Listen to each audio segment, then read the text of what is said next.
welcome back to Friday Reads, where we help you find the next read. I'm Jill. And I'm Julie. And today we have kind of a fun topic. We are going to tell you why you should read books written by Freida McFadden. She started out as a self-published author and she has pretty much exploded. So she's won awards. She's won the International Thriller Writers Award for Best Paperback.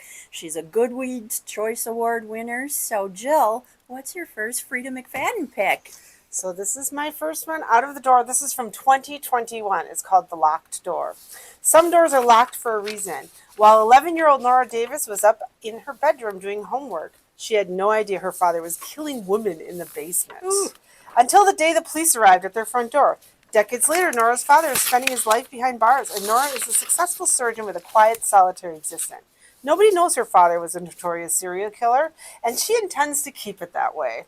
When Nora discovers one of the young female patients has been murdered in the same unique and horrific manner that her father used to kill his victims. Somebody knows who Nora is. Somebody wants her to take the fall for this unthinkable crime. But she's not a killer like her father. The police can't pin anything on her, as long as they don't look in her basement. The locked door. I think she does locked doors well. My first pick was the first Freida McFadden book that I ever read, and this is The Housemaid, and this was published in 2022. Every day I clean the Winchesters' beautiful house top to bottom. I collect their daughter from school, and I cook a delicious meal for the whole family before heading up to eat alone in my tiny room on the top floor. I try to ignore how Nina makes a mess just to watch me clean it up, how she tells strange lies about her own daughter, and how her husband Andrew seems more broken every day. But as I look into Andrew's handsome brown eyes, so full of pain, it's hard not to imagine what it would be like to live Nina's life. The walk-in closet, the fancy car, the perfect husband. I only try on one of Nina's pristine white dresses just once, just to see what it's like, but she soon finds out, and by the time I realize my attic bedroom door now only locks from the outside, it's far too late. But I reassure myself, the Winchesters don't know who I really am. They don't know what I'm capable of.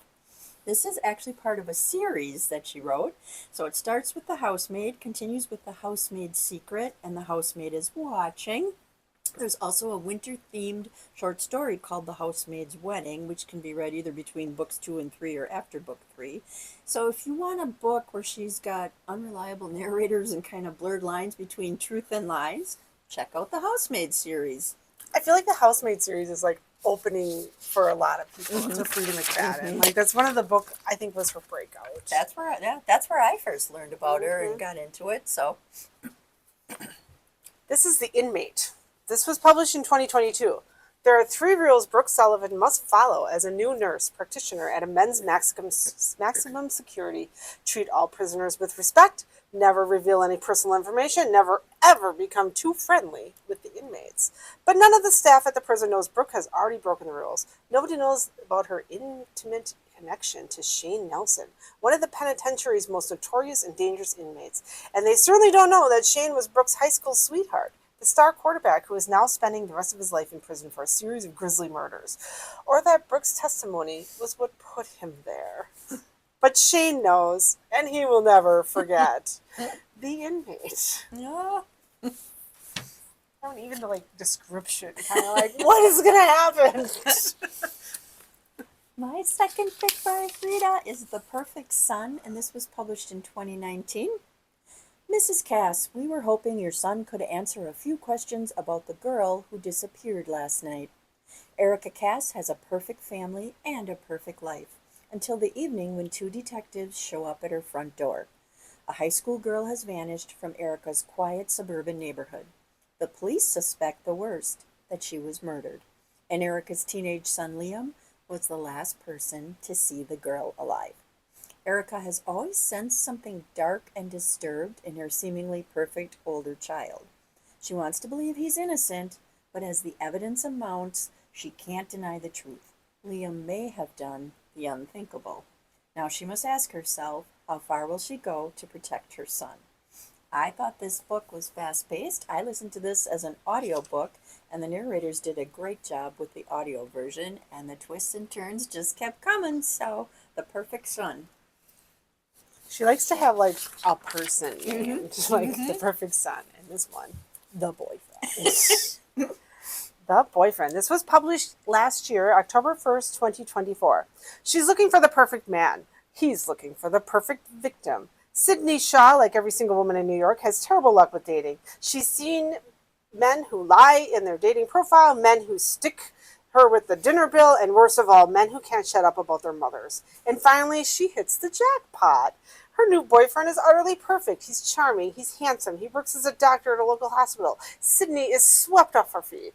Then the brutal murder of a young woman, the latest in a string of deaths across the coast, confounds police. The primary suspect is a mystery man who dates his victims before he kills them. Sydney should feel safe. After all, she's dating the guy of her dreams, but she can't shake her own suspicions that the perfect man may not be as perfect as he seems, because someone is watching her every moon, and if she doesn't get to the truth, she'll be the killer's next victim. A dark story about obsession and the things we do for love. The New York Times bestselling author Freida McFadden proves that crimes of passion are often the bloodiest. So. That is definitely one of the tropes that she has, is kind of untrustworthy romances in her books. My pick also has that. This is Never Lie, and this came out in 2022. Newlyweds, Trisha and Ethan, are searching for the house of their dreams. But when they visit the remote manor that once belonged to Dr. Adrian Hale, a renowned psychiatrist who vanished without a trace 4 years earlier, a violent winter storm traps them at the estate. There's no chance of escape until the blizzard comes to an end. In search of a book to keep her entertained until the snow abates, Trisha happens upon a secret room in the mansion, one that contains audio transcripts from every single patient Dr. Hale has ever interviewed. As Trisha listens to the cassette tapes, she learns about the terrifying chain of events leading up to Dr. Hale's mysterious disappearance. She plays the tapes one by one late into the night. With each one, another shocking piece of the puzzle falls into place, and Dr. Adrian Hale's web of lies slowly starts to unravel. And then Trisha reaches the final cassette, the one that reveals the entire horrifying truth. This was also one that I was traveling and listened to, and it was a great audio book to listen to. So another suspenseful one, Never Lie. I read that one and it kept me guessing. Yep. You don't know Yep. until the end, like, what is the twist? That's kind of fun. This is one of her newer ones. I don't know if it's the newest. It was published in January, and that tells you how many books Freida McFadden has. I know that one's still a short loan one. It was surprisingly easy to get, though. Like, I got this on hold, like, within 2 weeks, so probably within a week. Probably less than that. The Crash. Published in January 28, 2025. The nightmare she's running from is nothing compared to where she's headed. Tegan is 8 months pregnant, alone, and desperately wants to put her crumbling life in the rearview mirror. So she hits the road, planning to stay with her brother until she can figure out her next move. But she doesn't realize she's heading straight into a blizzard. She never arrives at her destination. Stranded in rural Maine with a dead car and a broken ankle, Tegan worries she's made a terrible mistake. Then a miracle, she's rescued by a couple who offers her a room in their warm cabin until the snow clears. But something isn't right. Tegan believes she's waiting out the storm, but as time ticks by, she comes to realize she's in grave danger. This safe haven isn't what she thought it was, and staying here might be her most deadly mistake yet. And now she must do whatever it takes to save herself and her unborn child. A gut-wrenching story of motherhood survival and twisted expectations. New York Times bestselling author Freida McFadden delivers a snowbound thriller that will chill you to the bone. So this has snow, so if you're hot, Same with that one. It's two in a row. That might cool you off a little bit. Stranded in a house in a blizzard. My last one isn't one that I have read of hers. This is The Wife Upstairs. This was published in 2020. She's got so many published within the last 5-6 years. Mm-hmm. Victoria Barnett has it all. A great career, a handsome and loving husband, a beautiful home in the suburbs, and a plan to fill it with children.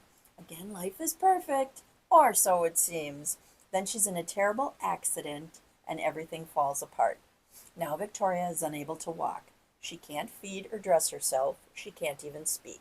She is confined to the top floor of her house with 24-hour care.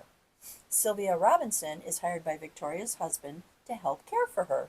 But it turns out Victoria isn't as impaired as Sylvia was led to believe. There's a story Victoria desperately wants to tell, if only she can get out the words. Then Sylvia discovers Victoria's diary hidden away in a drawer, and what's inside is shocking. So, sounds like another good one.